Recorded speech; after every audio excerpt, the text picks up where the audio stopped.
Galaxy Quest, 1999. The cast of a cancelled sci-fi adventure series named Galaxy Quest is struggling to get along with their daily lives. They appear in sci-fi conventions in their costumes, and some aliens mistake them for the characters that they played in the show. The aliens take the cast along to defend them from an evil warlord named General Saurus. Even the Earth is threatened by his wrath, and the cast who played the protectors of the galaxy in the show now have to do the same in real life. This movie tells the adorable story of some cynical actors who find strength and inspiration from the characters that they once played. The acting performance is remarkable, with Tim Allen and Alan Rickman pulling off their best Shatner and Nimoy impersonations. This film captures the silliness of fandom while appreciating the inspiration of it. There is everything you can want, from spaceship battles to monsters to scantily clad women. It is an extremely well thought out spoof, where the delightful silliness is the main attraction. Galaxy Quest has been treated as a cult classic, but some unfortunate events hindered a possible sequel. Alan Rickman passed away, and Tim Allen wasn't available for the role, and these severely affected the chances of a sequel on Amazon. As saddened as we are at the thought of a missed out sequel, it's also true that without the right cast, the sequel wouldn't have the same. Safety!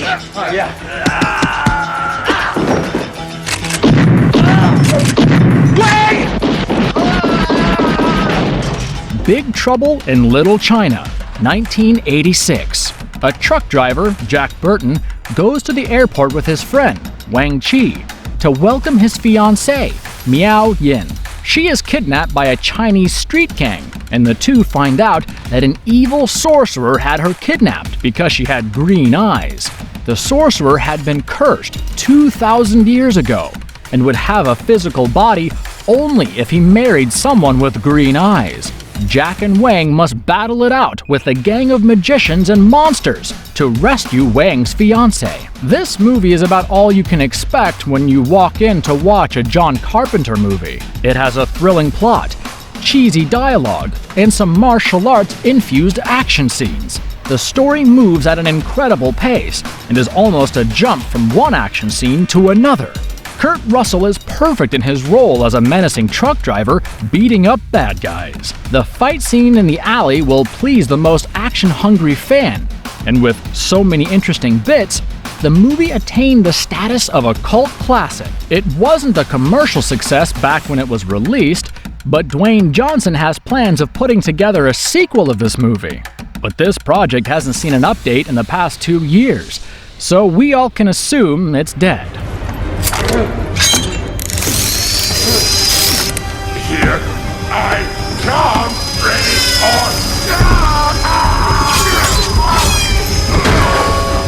or Van Helsing, 2004. The Vatican sends a monster hunter, Van Helsing, to Transylvania so that he can stop the sinister plans of the powerful Count Dracula. A gypsy princess whose family has been eliminated by Dracula helps him in his mission, but it is never easy to defeat an enemy that never dies. Count Dracula is using Frankenstein's abominable creation to destroy humanity, and in the process of countering the menace, Van Helsing must deal with the mysteries of his own enshrouded past. A movie about werewolves, vampires, and Frankenstein's monsters can't bore you with the right story, and Van Helsing surely has one. The CGI work for this movie deserves special mention, with some stunning effects to make Dracula one intimidating being. Even the scenes where the vampires transform into their contorted fang state induce a jump scare. Hugh Jackman shines bright in the titular character, and he is somewhat like a part James Bond, part Indiana Jones kind of character. This isn't any classic, but it is a thorough entertainer for sure. Universal Studios had plans for multiple sequels, and were so certain about shooting one that they retained the sets in Prague. But when the movie released to disappointing box office collections, the plans were shelved. Later, Universal toyed with the idea of a sequel yet again, but nothing has materialized so far.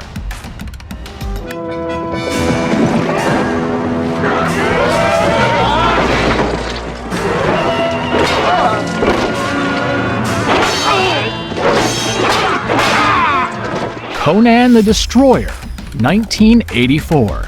It is yet another adventure with Conan and his sidekick, tasked with escorting Princess Jenna and her bodyguard to an island fortress. They must retrieve the magical crystals before the evil sorcerer Tathamon. These magical crystals will help to procure the horn that has the power to awaken the god of dreams. But their mission is sabotaged by Queen Taramis, who has plans of ruling the world, and Conan and his team stand in her way. Can he overcome the perils along the way with the powers of his sword? After the tremendous success of Conan the Barbarian, the makers toned down on the violence and gore for Conan the Destroyer. This negatively impacted the movie because the fans disliked the diluted version of their favorite character.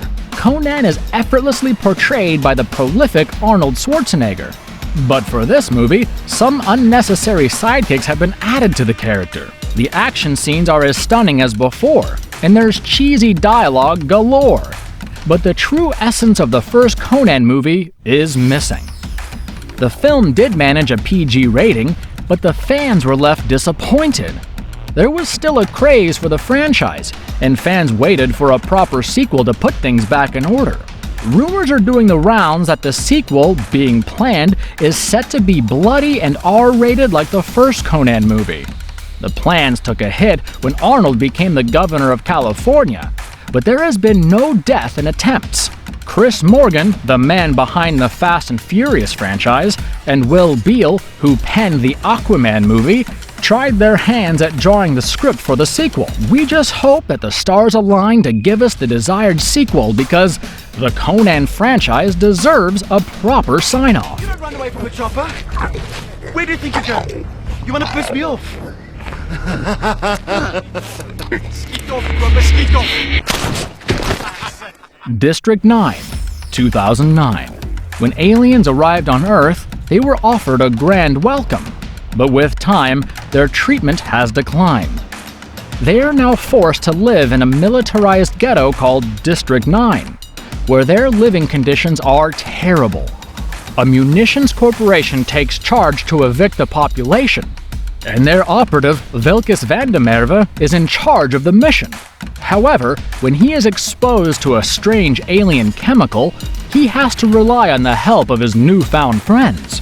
This is a gritty and realistic sci-fi movie that goes against the usual theme of such films. Instead of the glamorous Hollywood studios, the hard slums of South Africa are the locations for the shoot. It is darkly funny and thought-provoking as it explores a unique concept. It casts a hard look at human emotions like selfishness, greed, and hatred, and how we are actually the real monsters. The direction is aced by Neil Blomkamp, and the likes of Sharlto Copley and Jason Cope deliver some remarkable acting performances. The CGI team does a fabulous job of making the film all the more realistic.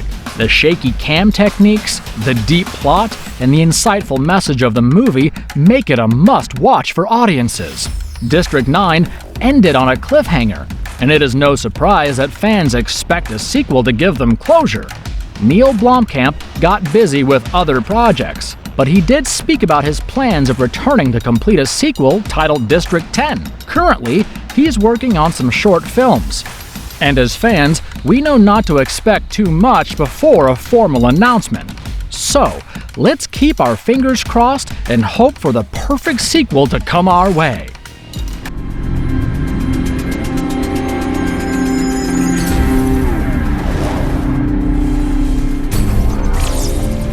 Dredd, 2012. The story is set in a futuristic society where the police are empowered to act as judge, jury, and executioner. In such a system, a veteran cop pairs up with a rookie to bust a dangerous gang. This gang deals in a drug called slow-mo that causes reality to be altered for the users. It slows down time 100-fold and causes disturbing hallucinations. The tough cop must ensure that this drug is stopped before it reaches the masses. This is a movie that has some stylized violence that fans have grown to appreciate. The ambiance created using grungy neon lights to create a dystopian future is hauntingly beautiful. There's not much time for character development, and we get straight to some breathtaking action sequences. The psychic scenes are particularly brilliant, with a stunning psychological battle between the judge and her prisoner. The acting performances by Lena Headey, Carl Urban, and others deserve a serious appreciation. It's a shame that the sequel for this brilliant masterpiece never saw the light of day. It has the ingredients of the perfect sequel with a rich story and the perfect cast. There is a significant fan base that eagerly awaits such an endeavor, but the makers were hesitant after the movie failed to rake in the big bucks at the box office. There were talks of a TV series of these characters and their stories, but even that never materialized. As of now, it is the painful anticipations as fans wait for a sequel to their favorite movie. Well, here I come.